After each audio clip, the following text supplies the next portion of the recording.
Commentaire sur Actes, partie 2. Document d'étude numéro F044-2. Commentaire sur les chapitres 6 à 9. Objet des chapitres. Chapitre 6.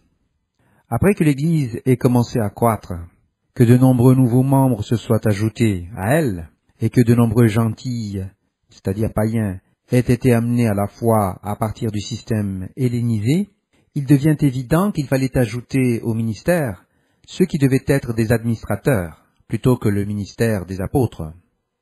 La position des diacres a donc été ajoutée par la nomination de 7 diacres administrateurs, afin qu'ils puissent entreprendre les tâches simples d'administration et le soin des veuves et des orphelins et de ceux qui avaient besoin d'aide, voir les versets 1 à 3.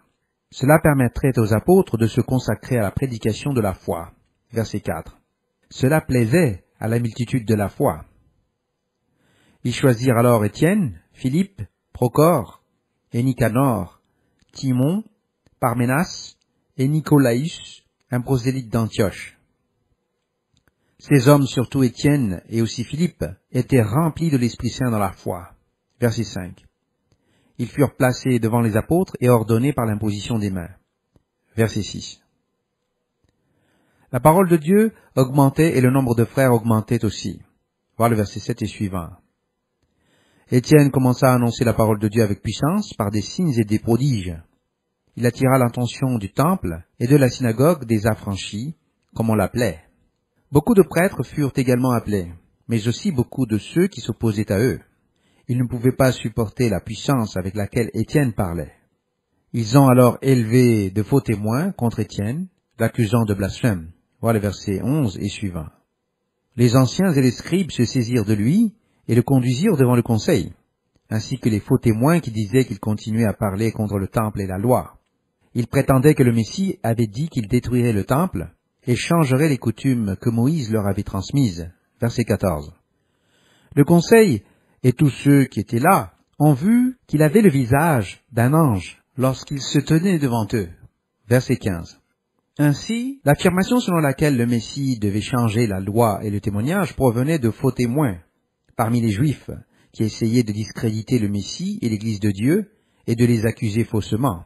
Ainsi, les accusations antinomiennes venaient des Juifs eux-mêmes et non de Christ ou de l'Église ou d'une déclaration des apôtres, y compris les 70 qui devaient être déployés partout à travers le monde. Se référer au document d'étude l'établissement de l'Église sous la direction des 70, numéro 122D. Chapitre 7. Le grand prêtre lui a demandé alors si tel était le cas. Verset 1. Étienne fait alors son discours au conseil. Verset 2 et suivant. En commençant par l'apparition de l'Élohim, ou Théos de la gloire, qui est apparu à Abraham, en Mésopotamie, avant qu'il ne vive à Charan. C'est à ce moment-là qu'il a été appelé hors de Ur, de Chaldée. Il quitta le pays des Chaldéens et s'installa à Charan. Verset 4. Ensuite, à la mort de son père, l'Élohim, entre parenthèses d'Abraham, d'Isaac et de Jacob, ou d'Israël, l'emmena dans la terre promise, où il lui fut dit qu'il hériterait de la terre avec sa descendance, même s'il n'avait pas encore d'enfants, et qu'il les emmènerait dans un pays étranger, entre parenthèses l'Égypte, comme étrangers, où ils seraient réduits en esclavage et maltraités pendant 400 ans. Voir les versets 5 à 6. Après cela, il jugerait les habitants de ce pays, puis les ferait sortir et revenir dans la terre promise, où ils adoreraient Dieu. Verset 7. Abraham reçut alors l'alliance de la circoncision. Ainsi Abraham devint le père d'Isaac et le circoncis le 8e jour. Et Isaac devint le père de Jacob et des 12 patriarches. Voir le verset 8. À partir du verset 9, Étienne explique ensuite comment les patriarches sont devenus jaloux de Joseph et l'ont vendu en Égypte, mais Dieu était avec lui. Il l'a sauvé de ses afflictions et lui a donné la faveur et la sagesse devant Pharaon, qu'il a fait gouverneur de l'Égypte, ainsi que de toute sa maisonnée. Étienne raconte ensuite qu'il y eut une famine dans toute l'Égypte et en Canaan, et que les pères ne trouvèrent pas de nourriture. Voir le verset 11. Entre parenthèses, d'après les annales chinoises, cette ancienne famine de 7 ans semble avoir été mondiale. Fermez la parenthèse. Il dit que lorsque Jacob apprit qu'il y avait du grain en Égypte, il envoya les pères une première fois. Verset 12. Et lors de la seconde visite, Jacob se fit connaître de ses frères, et ceux-ci se firent connaître de Pharaon. Joseph envoya et appela son père et toute sa parenté de 75 âmes, entre parenthèses dont une in utero, et ainsi Jacob descendit en Égypte, et il mourut, lui et leur père. Leurs corps furent ramenés à Sichem et déposés dans le tombeau qu'Abraham avait acheté, pour une somme d'argent au fils d'Hamor à Sichem, de voir les versets 13 à 16. Cependant, alors qu'Abraham avait reçu la permission d'enterrer ses morts à cet endroit, les textes indiquent, entre parenthèses Genèse 50 verset 13, que Jacob a été enterré à Hébron, et selon Genèse 33 verset 19 et Josué 24 verset 32, c'est Jacob qui a acheté la tombe à Sichem. Il se peut qu'il y ait un double achat impliqué, pour résoudre un problème ultérieur. Étienne commence alors l'histoire à partir du moment où la promesse que Dieu avait faite à Abraham approchait, et que le peuple avait grandi et s'était multiplié en Égypte, voir le verset 17. Il s'éleva un autre pharaon qui ne connaissait pas Joseph, voir le verset 18. Il usa de ruse avec le peuple d'Israël et obligea les pères à exposer leurs enfants afin de les tuer, verset 19. Il commence alors par la naissance de Moïse, qui était beau devant Dieu, voir le verset 20. Il a passé 3 mois dans la maison de son père, verset 21, et quand il a été exposé, la fille du Pharaon l'a adopté et l'a élevé comme son propre fils. Il fut instruit dans toute la sagesse des Égyptiens, et il fut puissant en parole et en acte. Verset 22. À partir du verset 23, Étienne raconte ensuite la visite de Moïse aux Israélites, à l'âge de 40 ans.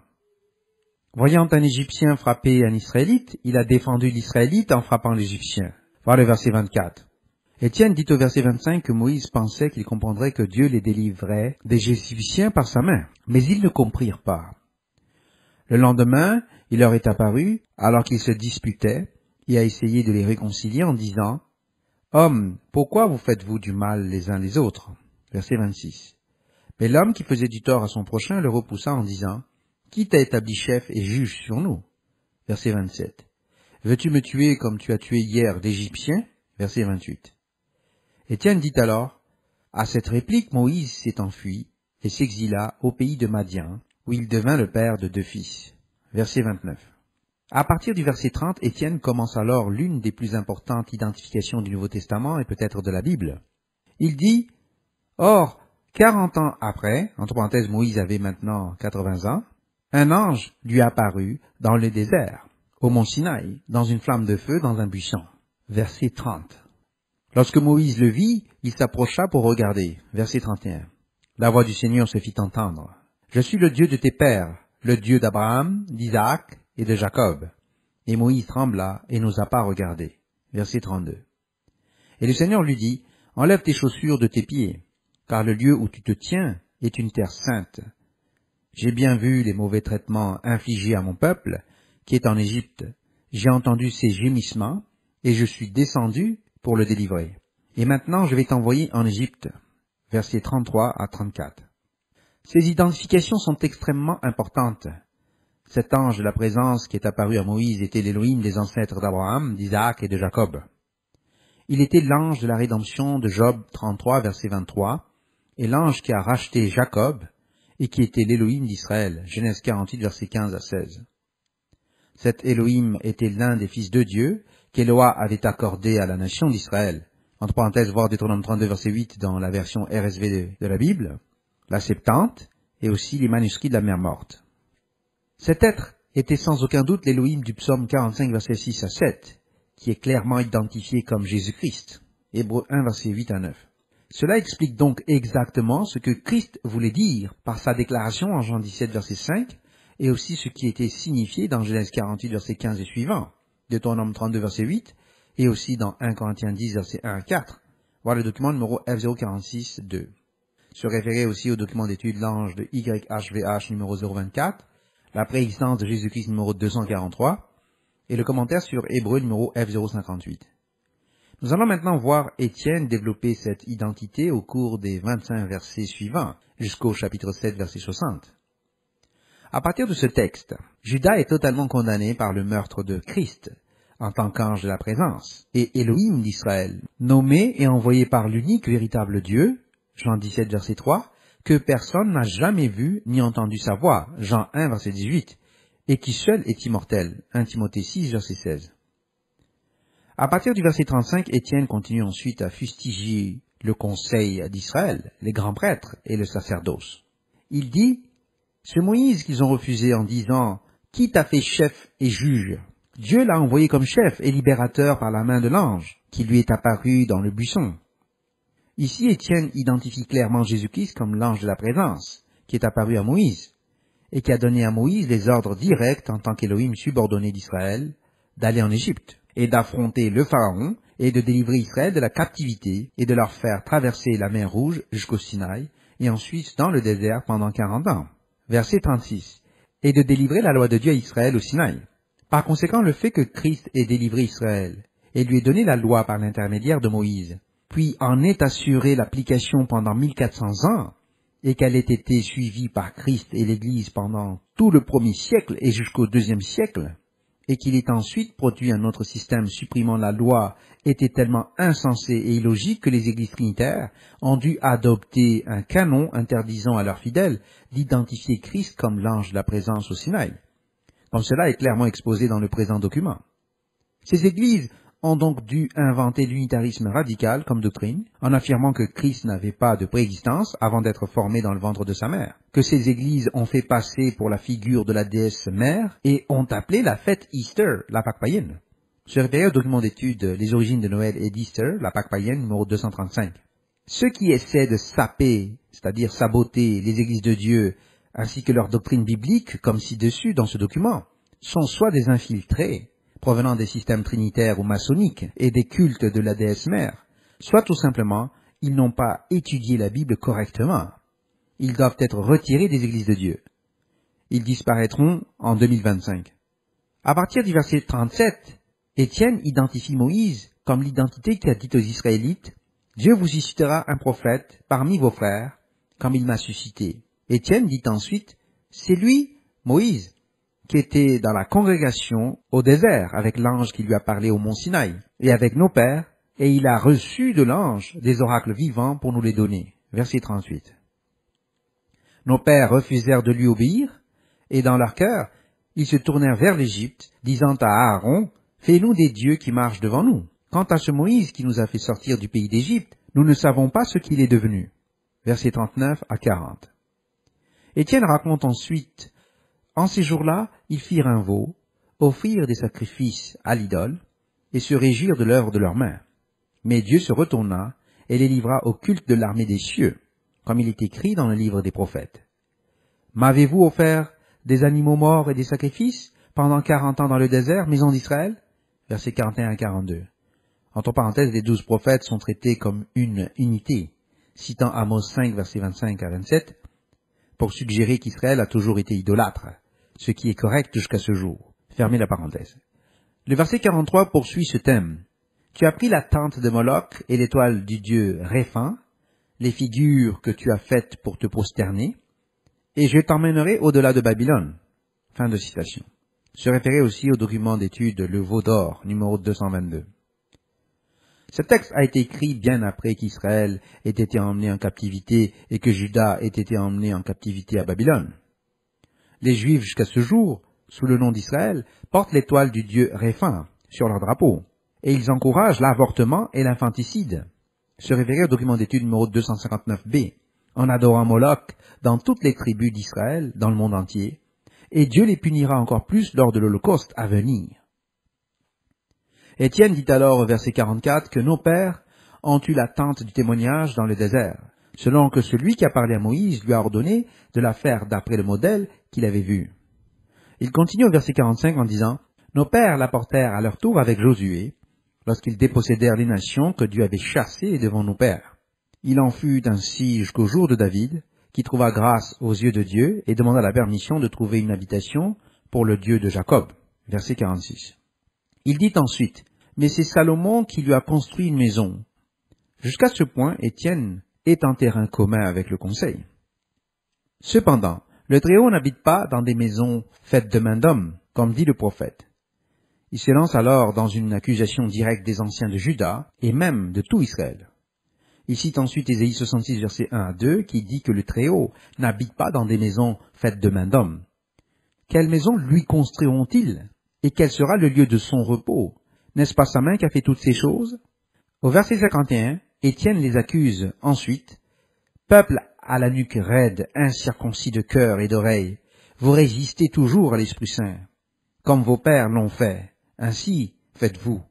Lequel des prophètes vos pères n'ont-ils pas persécuté? Et ils ont tué ceux qui annonçaient d'avance la venue du juste, que vous avez maintenant trahi et assassiné, vous qui avez reçu la loi comme délivrée par des anges, et qui ne l'avez pas observée. Voir les versets 52 à 53. À partir de là, Étienne a clairement expliqué que c'est Christ qui est apparu à Moïse à la fois comme Elohim d'Israël et comme l'ange de la présence qui lui a donné la loi, et qui était l'entité dont Moïse avait averti qu'il viendrait et qu'il fallait lui obéir. Dans cette position, Étienne a ensuite établi par défaut sa position, celle de Christ, dans Nombre 24, verset 17, en tant que l'étoile de Jacob. Ils ont également été confrontés à la mort des prophètes, qu'ils ont tués par des moyens innommables, tels que le fait d'avoir scié Ésaïe en deux et lapidé Zacharie entre l'autel et le Saint des Saints. Se référer au document d'étude La mort des prophètes et des saints, numéro 122C. Cela a eu pour effet d'enrager le conseil, et il grinçait des dents contre lui. Verset 54. Pour s'en sortir, Étienne a reçu une vision dans l'esprit, et il a alors dit, « Voici que je vois les cieux ouverts, et le Fils de l'homme debout à la droite de Dieu. » Versets 55 à 56. Ils se précipitèrent alors sur lui, le chassèrent de la ville et le lapidèrent. Saul, entre parenthèses, de Tarse, était le témoin chargé de l'exécution d'Étienne. Versets 57 à 58. Étienne demanda alors au Seigneur Jésus de recevoir son esprit, et demanda qu'on leur pardonne ce péché, car il ne savait pas ce qu'il faisait. Puis il s'est endormi. Voir les versets 59 à 60. Chapitre 8.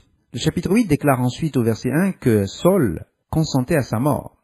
Ainsi il condamne à nouveau l'apôtre Paul avant son appel, alors qu'il s'appelait Saul de Tarse, pour son rôle dans la persécution de l'Église, et indique ici l'exécution d'Étienne comme étant effectivement le but de la persécution menée par Saul. Plus tard, Paul. Voir Galates 1, verset 13. Luc déclare ensuite, « En ce jour-là, une grande persécution s'éleva contre l'Église de Jérusalem, et ils furent tous dispersés dans la région de la Judée et de la Samarie, à l'exception des apôtres. » Le chapitre 8, la deuxième partie du verset 1 jusqu'au verset 40, traite de la propagation de l'évangile de la Samarie à la côte maritime et dans les régions non juives. Des hommes pieux enterrèrent Étienne et firent de grandes lamentations à son sujet. Verset 2. Mais Saul ravageait l'église et entrait maison après maison. Il arrachait hommes et femmes et les faisait mettre en prison. Verset 3. Or ceux qui étaient dispersés allaient prêcher la parole. Verset 4. Philippe descendit dans une ville de Samarie et leur annonça Christ. Verset 5. Et les multitudes, entre parenthèses les restes métissés, à la fois des quelques Samariens des tribus du Nord qui étaient revenus et de ceux des Cutéens et des Mèdes transplantés là dans la région. Se référer au document 212D, 212E, 212F. Une source dit que les apôtres n'avaient pas le droit d'entrer dans leur ville. Matthieu 10, verset 5. D'un commun accord, la multitude écouta ce que disait Philippe après l'avoir entendu et avoir vu les signes qu'il faisait. Verset 6. Des esprits impurs sortirent de beaucoup de possédés en criant à haute voix, et beaucoup de paralysés ou de boiteux furent guéris, et il y eut une grande joie dans cette ville. Voir le verset 7. Christ était amical avec eux, d'après les évangiles. Voir Luc 10, verset 30 à 37, Luc 17, verset 11 à 19, Jean 4, verset 4 à 42. Voyons maintenant Simon Magus. Le verset 9 parle de l'homme Simon Magus, ou Simon le sorcier. Il s'agissait d'un magicien réputé, et il a fait savoir qu'il était lui-même quelqu'un de remarquable. Les Samariens l'ont écouté et ont déclaré qu'il était lui-même cette puissance de Dieu, appelée grand. Il était impressionné par les miracles et la puissance dont faisaient preuve les disciples. Cependant, lorsque les Samaritains virent et crurent, ils se sont tournés vers Philippe et ont été baptisés par lui, hommes et femmes. Simon lui-même fut baptisé et resta avec Philippe. Il était émerveillé par les signes et les miracles qu'il voyait. Philippe ne leur a pas imposé les mains pour recevoir l'Esprit Saint selon les instructions des apôtres. Lorsque les apôtres de Jérusalem ont eu connaissance du succès de la mission en Samarie, ils ont envoyé Pierre et Jean pour leur imposer les mains afin qu'ils reçoivent l'Esprit Saint. Habituellement, d'après Actes, lorsque des personnes sont baptisées, on leur impose des mains pour qu'elles reçoivent l'Esprit Saint. Voilà chapitre 2, verset 38, chapitre 19, verset 5 à 6. L'Esprit Saint est souvent utilisé pour amener les élus au baptême. travaillant avec les élus, voir le chapitre 10, verset 44, puis il est placé dans les élus lors du baptême par l'imposition des mains. Dans ce cas-ci, les apôtres se sont abstenus de l'imposition des mains pour la réception de l'Esprit Saint. Voir 1 Timothée 4, verset 14. Le baptême des enfants n'a jamais été entrepris ou reconnu au premier siècle, où que ce soit. Le baptême concernait toujours les adultes de plus de 20 ans, selon la loi. Voir Deutéronome chapitre 20. Seul le baptême des églises de Dieu était reconnu. Le baptême de Jean n'était pas reconnu non plus, et l'Esprit Saint n'entrait pas dans ses disciples. Les unitariens baptisaient toujours par immersion totale dans les rivières, ou dans ce qui fut plus tard un baptistère. Et par la suite, les trinitaires ont utilisé des fonds baptismaux pour les enfants. Il n'y a cependant aucune justification biblique à la pratique du baptême des enfants. Se référer au document d'étude Le déni du baptême par les antinomiens, document numéro 164E. Lorsque Simon vit que l'Esprit Saint était obtenu par l'imposition des mains des apôtres, il leur offrit de l'argent, voir les versets 17 à 18, en disant « Donnez-moi ce pouvoir, afin que celui à qui j'impose les mains reçoive l'Esprit Saint. » Verset 19. Il fut refusé et Pierre dit « Que ton argent périsse avec toi, parce que tu as cru pouvoir obtenir le don de Dieu avec de l'argent. Tu n'as ni part ni lot dans cette affaire, car ton cœur n'est pas droit devant Dieu. Repens-toi donc de ta méchanceté, et prie le Seigneur s'il est possible que l'intention de ton cœur te soit pardonnée. Car je vois que tu es dans le fioul de l'amertume et dans le lien de l'iniquité. » Versets 20 à 23. Cette pratique d'acheter et de vendre des fonctions de l'Église est appelée la simonie, à partir de cet exemple. Simon n'a pas compris la puissance et l'exigence de la relation directe entre l'individu et Dieu, et il a cherché à contrôler ce don pour en tirer un profit financier. Il dit alors à Pierre, « Prie pour moi, ô Seigneur, afin que rien de ce que tu as dit ne m'arrive. » Verset 24. Après avoir témoigné et prononcé la parole du Seigneur, ils retournèrent à Jérusalem et prêchèrent l'Évangile dans de nombreux villages de Samaritains. Voir le verset 25. Après cet événement, nous savons par la tradition historique que Simon est allé jusqu'à Rome, s'enrichissant de la pratique de la magie avec sa femme Hélène, la mettant comme une déesse. De nombreuses histoires et films ont été réalisés sur cet aspect. Voyons maintenant l'Éthiopien. Puis après le retour vers Jérusalem, un ange du Seigneur apparut à Philippe et lui dit de se lever et de descendre la route déserte qui va de Jérusalem jusqu'à Gaza. Là, il rencontra un eunuque éthiopien. Il s'agissait d'un ministre de Candace, reine des Éthiopiens. Il était venu à Jérusalem pour adorer au temple et était resté pour les fêtes et jusqu'à la Pentecôte et au-delà. Il était assis dans son char et il lisait le rouleau d'Ésaïe, voir le verset 26 à 28. L'Esprit dit à Philippe, « Monte et rejoins ce char. » Alors Philippe courut vers lui, l'entendit lire le prophète Ésaïe, et lui demanda s'il comprenait ce qu'il lisait. Voir les versets 29 à 30. L'eunuque répondit, « Comment le pourrais-je si personne ne me guide ?» Et il invita Philippe à monter et à s'asseoir avec lui. Le livre d'Ésaïe contient de nombreuses prophéties concernant Christ, et pour lesquelles Ésaïe a été scié en deux par les prêtres étant donné les implications pour Lévi et aussi Judas. Se référer au document d'étude La mort des prophètes et des saints, numéro 122C. Il lisait Ésaïe 53, versets 7 à 8, qui traite du serviteur du Seigneur. Se référer à Actes 3, verset 13 dans la version RSV de la Bible, et Matthieu 8, verset 17. L'Éthiopien demanda de qui le prophète avait parlé, de lui-même ou de quelqu'un d'autre. Alors Philippe commença par cette écriture et expliqua la bonne nouvelle de Jésus-Christ. Comme il avançait, ils arrivèrent à un endroit où il y avait de l'eau, et l'eunuque dit, « Regarde, voici de l'eau », et demanda ce qui l'empêchait d'être baptisé. Ils descendirent tous deux dans l'eau, et Philippe le baptisa. Versets 34 à 38. Après qu'il soit sorti de l'eau, l'Esprit a saisi Philippe, et l'Éthiopien ne l'a plus vu. Il s'en alla tout joyeux. Philippe fut pris et trouvé à Azotus. Puis il prêcha dans toutes les villes jusqu'à Césarée, qui était un important port maritime palestinien. Voir les versets 39 à 40. Le baptême de l'Éthiopien fut un événement important car il établit l'église abyssinienne à son retour. Cette église a plus tard uni et protégé la structure unitarienne subordinationniste dans son développement en Arabie. Se référer au document d'étude d'établissement de l'église sous la direction des 70, numéro 122D. Et ensuite, au 5e siècle, elle a été répandue par l'archevêque Muezzes d'Abyssinie à travers l'Inde jusqu'en Chine. Se référer au document d'étude de la distribution générale des églises observant le sabbat numéro 122.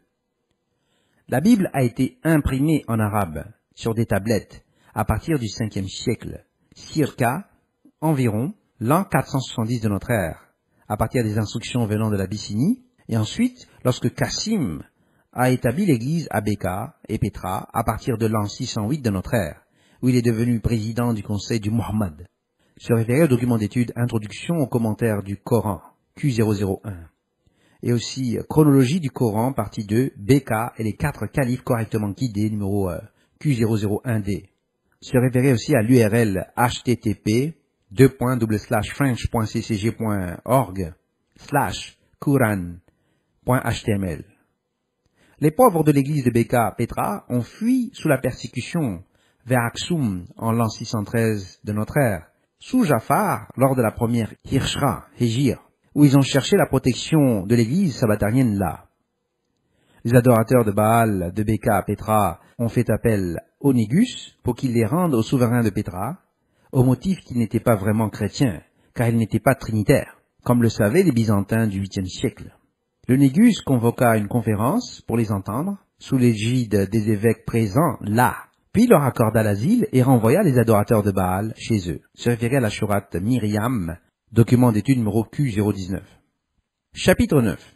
La persécution de l'Église en Judée était menée par Saul, qui, respirant les menaces et les meurtres contre l'Église, se rendit chez le grand prêtre à Jérusalem et demanda des lettres pour les synagogues de Damas, afin que s'il trouvait des personnes appartenant à la voie, hommes ou femmes, il puisse les amener liés à Jérusalem. Versets 1 à 2.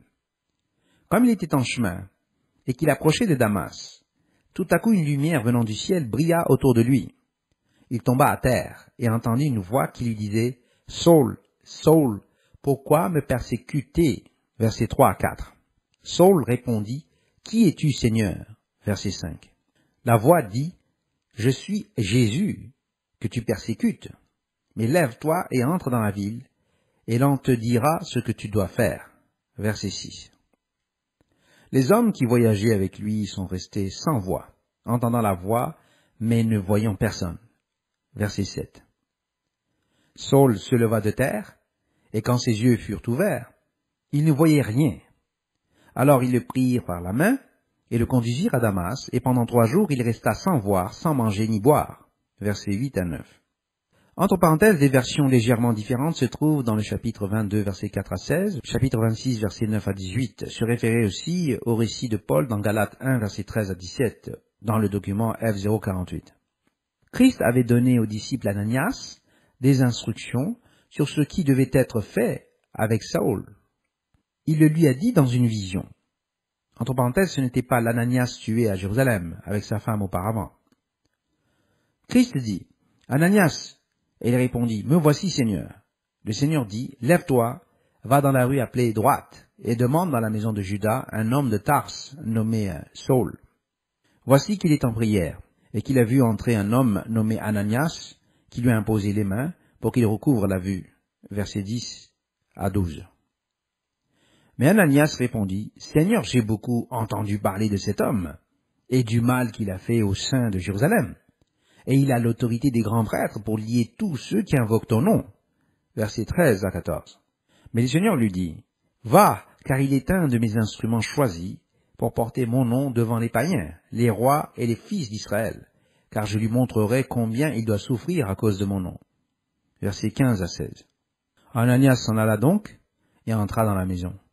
Et imposant les mains sur lui, il dit, « Frère Saul, le Seigneur Jésus qui t'est apparu sur la route par laquelle tu es venu, m'a envoyé pour que tu recouvres la vue, et que tu sois rempli de l'Esprit Saint. » Verset 17.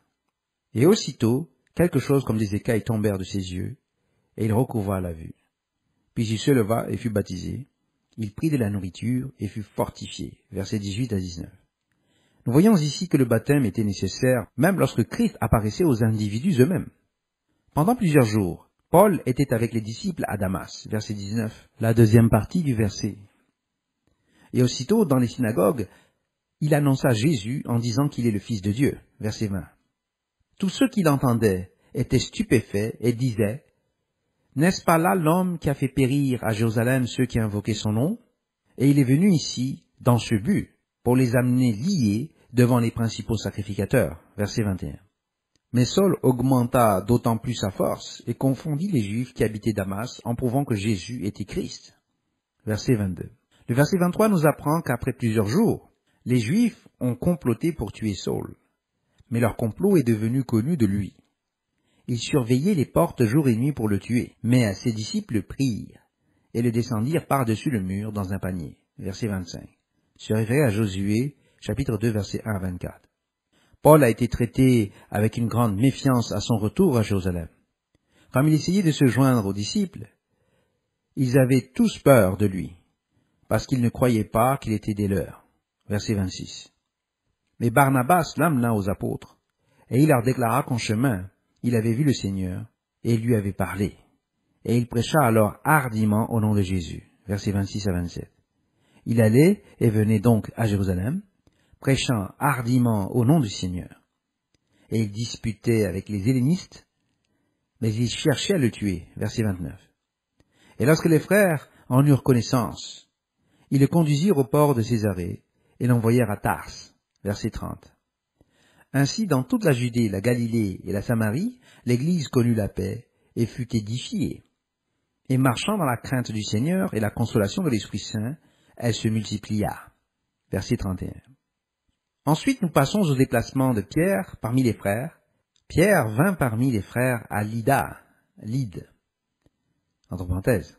Il se trouva parmi eux un homme nommé Énée, qui était alité depuis 8 ans et était paralysé. Versets 32 à 33. Pierre lui dit, « Énée, Jésus-Christ te guérit, lève-toi et fais ton lit. » Aussitôt il se leva, et tous les habitants de Lydda, entre parenthèses dans la plaine de Saron, et Saron, entre parenthèses, à 10 miles au sud-est de Lydda, le virent et se convertirent au Seigneur. Versets 34 à 35. Or, il y avait à Joppé une disciple nommée Tabitha, ce qui signifie Dorca, ou gazelle, entre parenthèses. Elle était malade et mourut. Les disciples de Joppé envoyèrent chercher Pierre à Lydda. À son arrivée, Pierre fit sortir les femmes, s'agenouilla et pria, puis dit, « Tabitha, lève-toi. » Elle ouvrit les yeux, et voyant Pierre, elle se redressa. Il lui donna la main et la souleva. Puis appelant les saints et les veuves, il la présenta vivante. Versets 36 à 41. Et la nouvelle se répandit dans tout Joppé, et beaucoup crurent au Seigneur. Et il resta plusieurs jours à Joppé, chez un certain Simon le tanneur.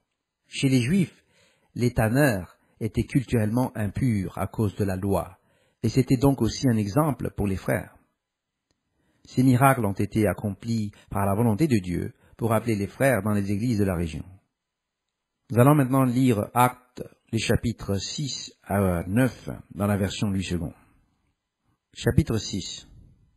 En ce temps-là, le nombre des disciples augmentant, les hellénistes murmurèrent contre les Hébreux, parce que leurs veuves étaient négligées dans la distribution qui se faisait chaque jour.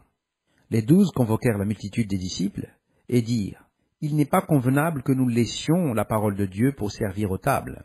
C'est pourquoi, frères, choisissez parmi vous 7 hommes, de qui l'on rende un bon témoignage, qui soit plein d'Esprit Saint et de sagesse, et que nous chargerons de cet emploi. Et nous continuerons à nous appliquer à la prière et au ministère de la parole. » Cette proposition plut à toute l'assemblée. Ils élurent Étienne, homme plein de foi et d'Esprit Saint, Philippe, Procor, Nicanor, Timon, Parménas et Nicolas, prosélyte d'Antioche. Ils les présentèrent aux apôtres, qui, après avoir prié, leur imposèrent les mains. La parole de Dieu se répandait de plus en plus, le nombre des disciples augmentait beaucoup à Jérusalem, et une grande foule de sacrificateurs obéissait à la foi. Étienne, plein de grâce et de puissance, faisait des prodiges et de grands miracles parmi le peuple. Quelques membres de la synagogue dite des Affranchis, de celle des Cyrénéens et de celle des Alexandrins, avec des Juifs de Cilicie et d'Asie, se mirent à discuter avec lui. Mais ils ne pouvaient résister à sa sagesse et à l'esprit par lequel il parlait.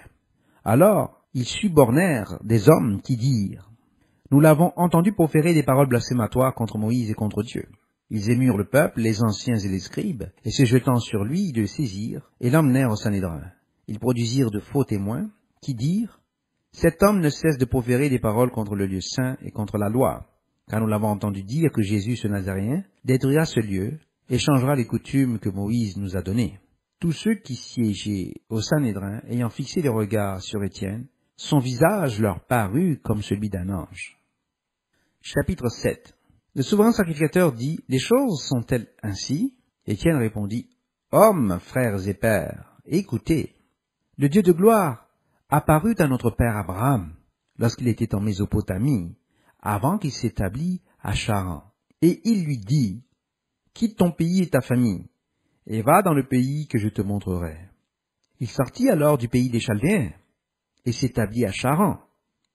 De là, après la mort de son père, Dieu le fit passer dans ce pays que vous habitez maintenant. Il ne lui donna aucune propriété en ce pays, pas même de quoi poser les pieds, mais il promit de lui en donner la possession, et à sa postérité après lui, quoiqu'il n'eût point d'enfant. Dieu parla ainsi, « Sa postérité séjournera dans un pays étranger, on la réduira en servitude, et on la maltraitera pendant 400 ans. Mais la nation à laquelle ils auront été asservis, c'est moi qui la jugerai, dit Dieu. Après cela, ils sortiront, et ils me serviront dans ce lieu-ci. » Puis Dieu donna à Abraham l'alliance de la circoncision. Et ainsi Abraham, ayant engendré Isaac, le circoncis le 8e jour. Isaac engendra et circoncis Jacob, et Jacob les 12 patriarches. Les patriarches, jaloux de Joseph, le vendirent pour être emmené en Égypte. Mais Dieu fut avec lui, et le délivra de toutes ses tribulations. Il lui donna de la sagesse, et lui fit trouver grâce devant Pharaon, roi d'Égypte, qu'il établit gouverneur d'Égypte et de toute sa maison. Il survint une famine dans tout le pays d'Égypte, et dans celui de Canaan. La détresse était grande, et nos pères ne trouvaient pas de quoi se nourrir. Jacob apprit qu'il y avait du blé en Égypte, et il y envoya nos pères une première fois. Et la seconde fois, Joseph fut reconnu par ses frères, et Pharaon sut de quelle famille il était. Puis Joseph envoya chercher son père Jacob et toute sa famille, composée de 75 personnes. Jacob descendit en Égypte, où il mourut, ainsi que nos pères. Et ils furent transportés à Sichem et déposés dans le sépulcre qu'Abraham avait acheté, à prix d'argent, des fils des morts, père de Sichem. Le temps approchait où devait s'accomplir la promesse que Dieu avait faite à Abraham, et le peuple s'accrut et se multiplia en Égypte, jusqu'à ce que parut un autre roi qui n'avait pas connu Joseph. Ce roi, usant d'artifices contre notre race, maltraita nos pères, au point de leur faire exposer leurs enfants, pour qu'ils ne vécussent pas. À cette époque naquit Moïse, qui était beau aux yeux de Dieu. Il fut nourri 3 mois dans la maison de son père. Et quand il eut été exposé, la fille de Pharaon le recueillit, et l'éleva comme son fils. Moïse fut instruit dans toute la sagesse des Égyptiens, et il était puissant en parole et en œuvre. Il avait 40 ans, lorsqu'il lui vint dans le cœur de visiter ses frères et les fils d'Israël. Il en vit un qu'on outrageait, et prenant sa défense, il vengea celui qui était maltraité et frappa l'Égyptien. Il pensait que ses frères comprendraient que Dieu leur accordait la délivrance par sa main, mais ils ne comprirent pas. Le jour suivant, il parut au milieu d'eux comme ils se battaient, et il les exhorta à la paix. « Hommes, dit-il, vous êtes frères, pourquoi vous maltraitez-vous l'un l'autre ?» Mais celui qui maltraitait son prochain le repoussa, en disant, « Qui t'a établi chef et juge sur nous? Veux-tu me tuer comme tu as tué hier l'Égyptien ?» À cette parole, Moïse prit la fuite, et il alla séjourner dans le pays de Madian, où il engendra 2 fils. 40 ans plus tard, un ange lui apparut, au désert de la montagne de Sinaï, dans la flamme d'un buisson en feu. Moïse, voyant cela, fut étonné de cette apparition. Et comme il s'approchait pour examiner, la voix du Seigneur se fit entendre. « Je suis le Dieu de tes pères, le Dieu d'Abraham, d'Isaac et de Jacob. » Et Moïse, tout tremblant, n'osait regarder. Le Seigneur lui dit, « Ôte tes souliers de tes pieds, car le lieu sur lequel tu te tiens est une terre sainte. J'ai vu la souffrance de mon peuple qui est en Égypte, j'ai entendu ses gémissements, et je suis descendu pour le délivrer. Maintenant va, je t'enverrai en Égypte. Ce Moïse qu'ils avaient renié en disant « Qui t'a établi chef et juge ?» C'est lui que Dieu envoya comme chef et comme libérateur avec l'aide de l'ange qui lui était apparu dans le buisson. C'est lui qui les fit sortir d'Égypte en opérant des prodiges et des miracles au pays d'Égypte, au sein de la mer Rouge et au désert pendant 40 ans. C'est ce Moïse qui dit aux fils d'Israël « Dieu vous suscitera d'entre vos frères un prophète comme moi. » C'est lui qui, lors de l'assemblée au désert, étant avec l'ange qui lui parlait sur la montagne de Sinaï et avec nos pères, reçut des oracles vivants pour nous les donner. Nos pères ne voulurent pas lui obéir. Ils le repoussèrent, et ils tournèrent leur cœur vers l'Égypte, en disant à Aaron, « Fais-nous des dieux qui marchent devant nous, car ce Moïse qui nous a fait sortir du pays d'Égypte, nous ne savons ce qu'il est devenu. » Et en ce jour-là, ils firent un veau, ils offrirent un sacrifice à l'idole, et se réjouirent de l'œuvre de leurs mains. Alors Dieu se détourna, et les livra au culte de l'armée du ciel, selon qu'il est écrit dans le livre des prophètes, « M'avez-vous offert des victimes et des sacrifices pendant 40 ans au désert, maison d'Israël? Vous avez porté la tente de Moloch et l'étoile du dieu Réphan, ces images que vous avez faites pour les adorer. Aussi vous transporterai-je au-delà de Babylone. » Nos pères avaient au désert le tabernacle du témoignage, comme l'avait ordonné celui qui a dit à Moïse de le faire d'après le modèle qu'il avait vu. Et nos pères, l'ayant reçu, l'introduisirent, sous la conduite de Josué, dans le pays qui était possédé par les nations que Dieu chassa devant eux. Et il y resta jusqu'au jour de David. David trouva grâce devant Dieu, et demanda d'élever une demeure pour le Dieu de Jacob. Et ce fut Salomon qui lui bâtit une maison. Mais le Très-Haut n'habite pas dans ce qui est fait de main d'homme, comme dit le prophète. Le ciel est mon trône, et la terre est mon marchepied. Quelle maison me bâtirez-vous, dit le Seigneur, ou quel sera le lieu de mon repos? N'est-ce pas ma main qui a fait toutes ces choses? Homme au cou raide, incirconcis de cœur et d'oreille, vous vous opposez toujours à l'Esprit Saint. Ce que vos pères ont été, vous l'êtes aussi. Lequel des prophètes vos pères n'ont-ils pas persécuté? Ils ont tué ceux qui annonçaient d'avance la venue du juste, que vous avez livré maintenant, et dont vous avez été les meurtriers, vous qui avez reçu la loi d'après des commandements d'anges, et qui ne l'avez point gardée. En entendant ces paroles, ils étaient furieux dans leur cœur, et ils grinçaient des dents contre lui. Mais Étienne, rempli de l'Esprit Saint, et fixant les regards vers le ciel, vit la gloire de Dieu, et Jésus debout à la droite de Dieu. Et il dit, « Voici, je vois les cieux ouverts, et le Fils de l'homme debout à la droite de Dieu. » Ils poussèrent alors de grands cris, en se bouchant les oreilles, et ils se précipitèrent tous ensemble sur lui. Le traînèrent hors de la ville et le lapidèrent. Les témoins déposèrent leurs vêtements aux pieds d'un jeune homme nommé Saul. Et ils lapidaient Étienne qui priait et disait, « Seigneur Jésus, reçois mon esprit. » Puis s'étant mis à genoux, il s'écria d'une voix forte, « Seigneur, ne leur impute pas ce péché. » Et après ces paroles, il s'endormit. Chapitre 8. Saul avait approuvé le meurtre d'Étienne. Il y eut ce jour-là une grande persécution contre l'église de Jérusalem. Et tous, excepté les apôtres, se dispersèrent dans les contrées de la Judée et de la Samarie. Des hommes pieux ensevelirent Étienne et le pleurèrent à grand bruit. Saul, de son côté, ravageait l'église. Pénétrant dans les maisons, il en arrachait hommes et femmes et les faisait jeter en prison. Ceux qui avaient été dispersés allaient de lieu en lieu, annonçant la bonne nouvelle de la parole. Philippe, étant descendu dans la ville de Samarie, y prêcha le Christ. Les foules tout entières étaient attentives à ce que disait Philippe lorsqu'elles apprirent et virent les miracles qu'il faisait. Car des esprits impurs sortirent de plusieurs démoniaques en poussant de grands cris, et beaucoup de paralytiques et de boiteux furent guéris. Et il y eut une grande joie dans cette ville. Il y avait auparavant dans la ville un homme nommé Simon, qui, se donnant pour un personnage important, exerçait la magie et provoquait l'étonnement du peuple de la Samarie. Tous, depuis le plus petit jusqu'au plus grand, l'écoutaient attentivement et disaient, « Celui-ci est la puissance de Dieu, celle qui s'appelle la Grande. » Ils l'écoutaient attentivement, parce qu'il les avait longtemps étonnés par ses actes de magie. Mais quand ils eurent cru à Philippe, qui leur annonçait la bonne nouvelle du royaume de Dieu et du nom de Jésus-Christ, hommes et femmes se firent baptiser. Simon lui-même crut, et après avoir été baptisé, il ne quittait plus Philippe, et il voyait avec étonnement les miracles et les grands prodiges qui s'opéraient. Les apôtres qui étaient à Jérusalem, ayant appris que la Samarie avait reçu la parole de Dieu, y envoyèrent Pierre et Jean. Ceux-ci, arrivés chez les Samaritains, prièrent pour eux, afin qu'ils reçussent l'Esprit Saint, car il n'était pas encore descendu sur aucun d'eux. Ils avaient seulement été baptisés au nom du Seigneur Jésus. Alors Pierre et Jean leur imposèrent les mains, et ils reçurent l'Esprit Saint.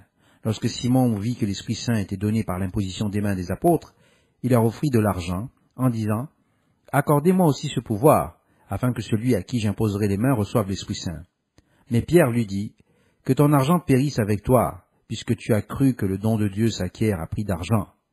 Il n'y a pour toi ni part ni lot dans cette affaire, car ton cœur n'est pas droit devant Dieu.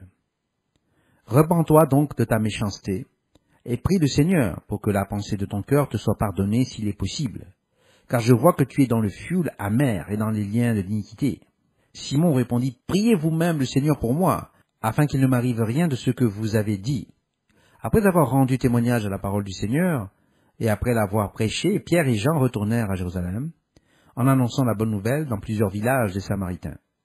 Un ange du Seigneur s'adressant à Philippe lui dit, « Lève-toi et va du côté du Midi, sur le chemin qui descend de Jérusalem à Gaza, celui qui est désert. » Il se leva et partit, voici un Éthiopien, un eunuque, ministre de Candace, reine d'Éthiopie, et surintendant de tous ses trésors, venu à Jérusalem pour adorer, sans retourner, assis sur son char, et lisait le prophète Ésaïe.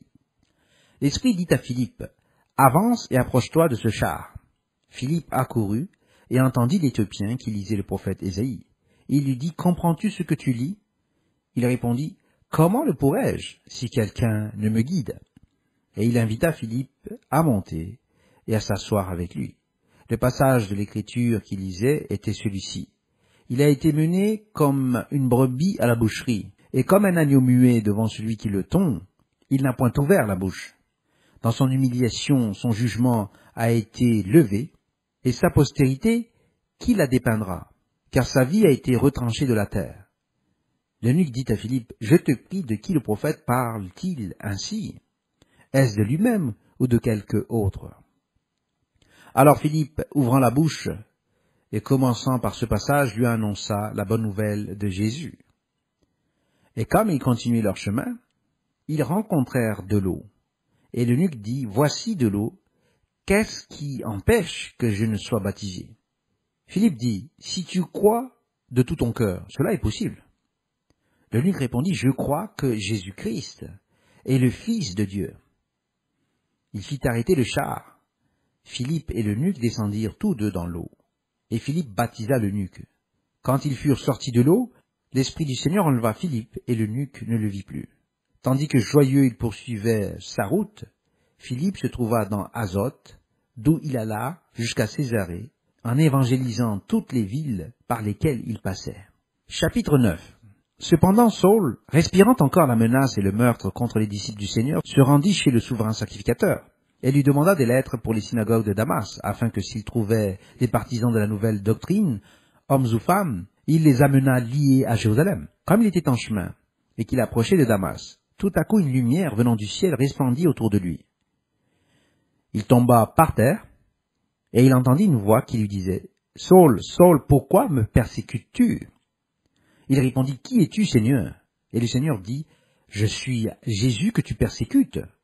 Il te serait dur de regimber contre les aiguillons. » Tremblant et saisi d'effroi, il dit, « Seigneur, que veux-tu que je fasse ?»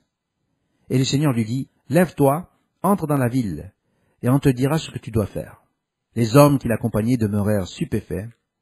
Ils entendaient bien la voix, mais ils ne voyaient personne. Saul se releva de terre, et quoique ses yeux fussent ouverts, il ne voyait rien. On le prit par la main, et on le conduisit à Damas. Il resta 3 jours sans voir, et il ne mangea ni ne but. Or il y avait à Damas un disciple nommé Ananias. Le Seigneur lui dit dans une vision, « Ananias !» Il répondit, « Me voici, Seigneur. » Et le Seigneur lui dit, « Lève-toi, va dans la rue qu'on appelle la droite, et cherche dans la maison de Judas un nommé Saul de Tarse. Car il prie, et il a vu en vision un homme du nom d'Ananias qui entrait, et qui lui imposait les mains, afin qu'il recouvrât la vue. » Ananias répondit, Seigneur, j'ai appris de plusieurs personnes tous les maux que cet homme a fait à tes saints dans Jérusalem. Et il a ici des pouvoirs de la part des principaux sacrificateurs pour lier tous ceux qui invoquent ton nom. Mais le Seigneur lui dit, va, car cet homme est un instrument que j'ai choisi pour porter mon nom devant les nations, devant les rois et devant les fils d'Israël. Et je lui montrerai tout ce qu'il doit souffrir pour mon nom. Ananias sortit, et lorsqu'il fut arrivé dans la maison, il imposa les mains à Saul, en disant, Saul, mon frère, le Seigneur Jésus qui t'est apparu sur le chemin par lequel tu venais, m'a envoyé pour que tu recouvres la vue, et que tu sois rempli de l'Esprit Saint. Au même instant, il tomba de ses yeux comme des écailles, et il recouvra la vue. Il se leva et fut baptisé. Et après qu'il eut pris de la nourriture, les forces lui revinrent. Saul resta quelques jours avec les disciples qui étaient à Damas. Et aussitôt, il prêcha dans les synagogues que Jésus est le Fils de Dieu. Tous ceux qui l'entendaient étaient dans l'étonnement, et disaient, n'est-ce pas celui qui persécutait à Jérusalem ceux qui invoquent ce nom? N'est-il pas venu ici pour les emmener liés devant les principaux sacrificateurs? Cependant Saul se fortifiait de plus en plus, et il confondait les Juifs qui habitaient Damas, démontrant que Jésus est le Christ. Au bout d'un certain temps, les Juifs se concertèrent pour le tuer, et leur complot parvint à la connaissance de Saul. On gardait les portes jour et nuit afin de lui ôter la vie. Mais pendant une nuit, les disciples le prirent et le descendirent par la muraille dans une corbeille. Lorsqu'il se rendit à Jérusalem, Saul tâcha de se joindre à eux, mais tous le craignaient, ne croyant pas qu'il fût un disciple. Alors Barnabas, l'ayant pris avec lui, le conduisit vers les apôtres et leur raconta comment sur le chemin Saul avait vu le Seigneur, qui lui avait parlé, et comment à Damas il avait prêché franchement au nom de Jésus. Il allait et venait avec eux dans Jérusalem, et s'exprimait en toute assurance au nom du Seigneur. Il parlait aussi et disputait avec les hellénistes, mais ceux-ci cherchaient à lui ôter la vie. Les frères, l'ayant su, l'emmenèrent à Césarée et le firent partir pour Tarse. L'Église était en paix dans toute la Judée, la Galilée et la Samarie, s'édifiant et marchant dans la crainte du Seigneur, et elle s'accroissait par l'assistance de l'Esprit Saint. Comme Pierre visitait tous les saints, il descendit aussi vers ceux qui demeuraient à Lyde. Il y trouva un homme nommé Énée, couché sur un lit depuis 8 ans et paralytique. Pierre lui dit, « Énée, Jésus-Christ te guérit, lève-toi et arrange ton lit. » Et aussitôt il se leva. Tous les habitants de Lyde et du Saron le virent, et ils se convertirent au Seigneur. Il y avait à Joppé, parmi les disciples, une femme nommée Tabitha, ce qui signifie Dorcas. Elle faisait beaucoup de bonnes œuvres et d'aumônes. Elle tomba malade en ce temps-là et mourut. Après l'avoir lavée, on la déposa dans une chambre haute. Comme Lyde est tout près de Joppé, les disciples, ayant appris que Pierre s'y trouvait, envoyèrent 2 hommes vers lui pour le prier de venir chez eux sans tarder. Pierre se leva et partit avec ces hommes. Lorsqu'il fut arrivé, on le conduisit dans la chambre haute. Toutes les veuves l'entourèrent en pleurant, et ils lui montrèrent les tuniques et les vêtements que faisait Dorcas pendant qu'elle était avec elle. Pierre fit sortir tout le monde, se mit à genoux, et pria. Puis, se tournant vers le corps, il dit, « Tabitha, lève-toi. » Elle ouvrit les yeux, et ayant vu Pierre, elle s'assit, et lui donna la main, et la fit lever. Il appela ensuite les saints et les veuves, et la leur présenta vivante. Cela fut connu de tout Joppé, et beaucoup crurent au Seigneur. Pierre demeura quelque temps à Joppé, chez un correilleur nommé Simon. Ci-après dans ce document les notes de Bullinger sur Actes, les chapitres 6 à 9 pour la Bible version King James. Fin de la lecture du document d'études commentaires sur Actes, partie 2, F044-2.